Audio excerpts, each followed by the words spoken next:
Hello dear students, welcome to a new video. In this video, we'll start with new topics. If you remember the first topic of separating the component of mixture on page 20, where we separated color component dye from blue or black ink using evaporation method.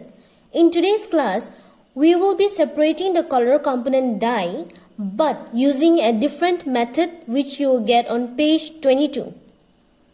Let us start with today's topic on page 22. If you can see the heading, is the dye in black ink a single color? So basically what we are going to do here, we are also going to separate the color component dye from the given solution.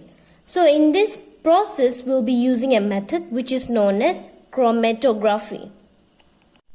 To understand this process, firstly we have to understand what chromatography actually is. It is basically a technique that is used to separate different type of component from a single substance. In a single substance, when different type of components are mixed, chromatography method is basically used to separate each of the component mixed in that one substance. Let me give you a very simple example. When we make tea, we generally mix all this substance. So if we want to separate each of the components after the tea is made, if we go for evaporation method, what will happen? The water may evaporate, but all the substance may not separate out differently. So in that case, chromatography is used. For example, here sugar solution, it has only two components, water and sugar. If we use evaporation method, water may evaporate, sugar may settle down. In this first technique, to separate color component dye from ink, we used evaporation method. Even the method which we are studying now, there also we are separating components of ink. So why are we using two different techniques? See here, what we did evaporation, the color settled down. But we did not know how many colors are mixed here. Maybe 2-3 colors may be mixed here. We just separated water and the color. Now in the chromatography method, what are we doing? We are going to check how many colors are mixed in that one particular ink. Now let us see what we have to do in this technique. In activity 2.7, first point, it is written, take a thin strip of filter paper. Now how does a filter paper look like? A filter paper basically look like this. So what we are going to do is, we are simply going to take thin strip of filter paper. We'll basically cut it from here. So when we cut it, we will get something like this. I have cut this, and then next step what we are going to do, we are going to draw a line on it using a pencil approximately 3 centimeters above the edge. Now what we will do is put a small dot of ink, water soluble, from a sketch pen or fountain pen, you can choose any, and we have to let it dry. So here, taken a thin strip and just 3 centimeters above the edge, I have drawn a line, and then I have put ink here, and it should be water soluble ink. If it is not water soluble ink, chromatography process will not be possible. So it has to be water soluble. Now what we are going to do, we are going to put this filter paper in a test tube or a beaker containing water, and the water level should be just here. It should not go beyond this one. When you dip this in the beaker or when you put it in a test tube, you put in this form. So your water level should be only this much. This should not be inside water, only this much should be inside water, this much only, as shown here. Your point is here, so your water should be here. You will either keep a holder, or even if you don't have a holder, that will do. You will just put this, and then you will make sure that your water level is only this much. After that, what you're going to do is, you're going to leave it undisturbed, and we have to see what happens to the paper. After some time, when you check your filter paper, you'll find that as the the water level rises up, the water level will actually not rise up, but since it is a filter paper, it is going to absorb water, and the water level in this filter paper will be rising up because it is absorbing the water. So as it absorbs water and rises up, since this ink is water soluble, it gets soluble in water. What will happen? Along with water, it is going to rise up. It is going to rise up, and you will get a dot here. It will rise up again, we will get a dot here. The dots will depend upon how many color are mixed in this ink. If this ink is made up of 2 color components, you will get 2 dots. If 3 color components, you will get 3 dots in this manner. So here what happened? The component, the ink was made up of 2 different colors and it got separated out in this manner. I cannot show you with this filter paper because the ink that I have taken is whiteboard ink and it is not soluble in water.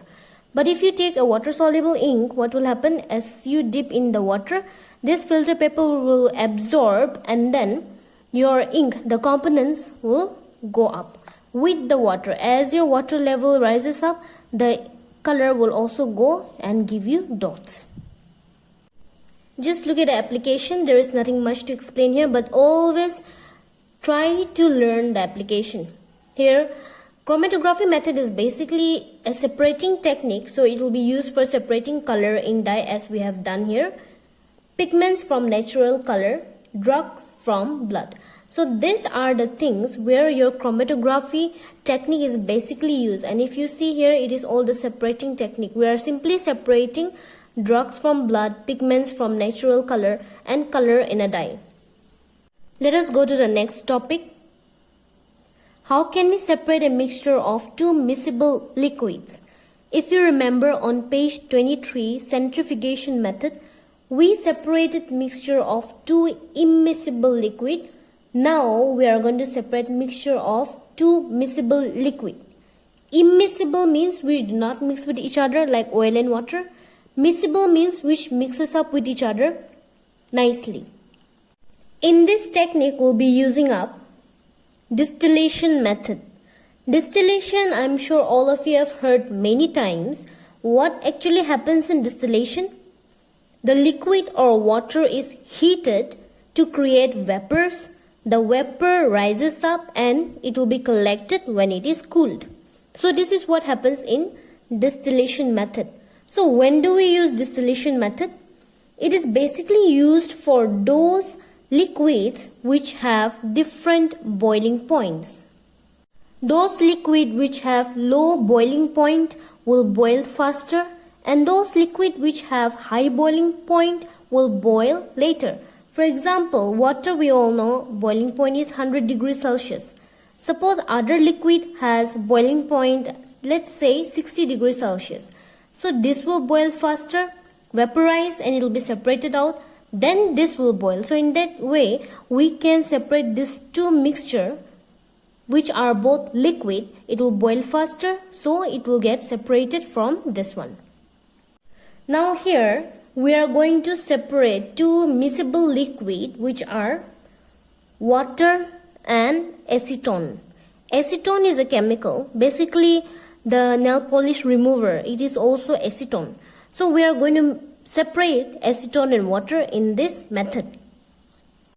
So here we are going to take mixture of acetone and water in a distillation flask. This is known as the distillation flask, and here thermometer will be installed. Why thermometer will be placed there? Because we have to check the temperature.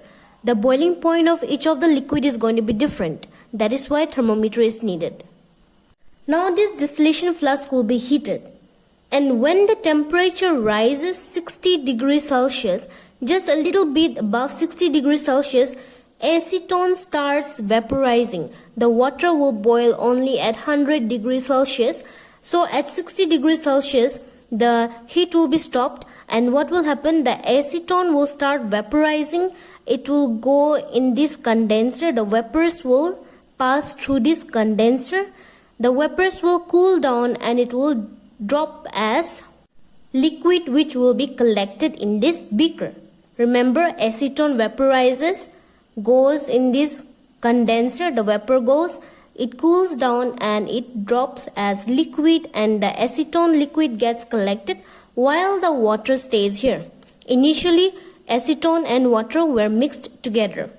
The temperature was raised to 60 degrees Celsius, acetone vaporized, went to the condenser. The water did not vaporize because water boils at 100 degrees Celsius.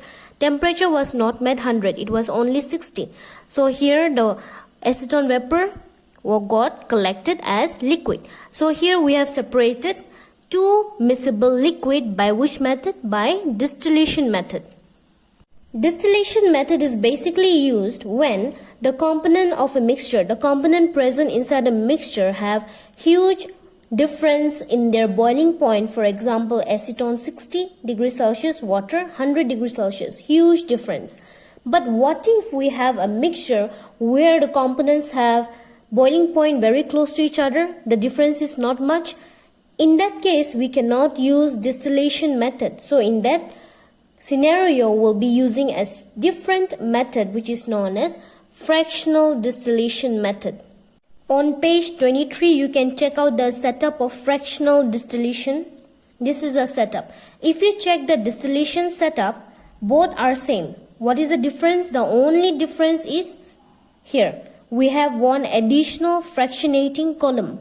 Otherwise, everything is same. Why do we need this? Because we are separating components of mixtures here, miscible liquid, which is going to have boiling point very close to each other. The difference is very less. The difference is less than 25 Kelvin. To understand distillation and fractional distillation better, distillation method is basically used when the boiling point difference is around 50 degree. However, fractional distillation is basically used when the boiling point difference is not much, it is very close. However, they have sufficient difference so that they can boil and get separated. But however, when we do the comparison between distillation and fractional distillation, distillation means we will use those liquids having boiling point very high. The difference in the boiling point is very high, and in fractional distillation, the difference in the boiling point is quite less. Let's see what is done in fractional distillation method. Now on page 23, how can we obtain different gases from air? We know that air is a mixture of different gases. So to obtain different gases from air, we'll be using fractional distillation method. Now this is a general apparatus of fractional distillation method. However, the apparatus will change depending upon what we are going to separate.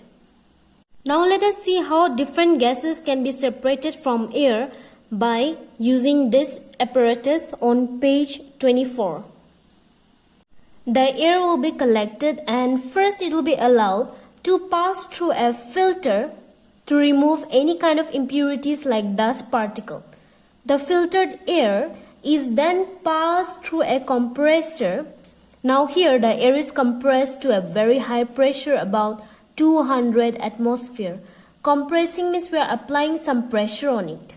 Now the compressed air, which is hot. Why it is hot? Because pressure was applied, so it got hot. So the hot air is passed through a freezing unit where it is cooled down to about minus 200 degrees Celsius. The cool and compressed air passes through a separator.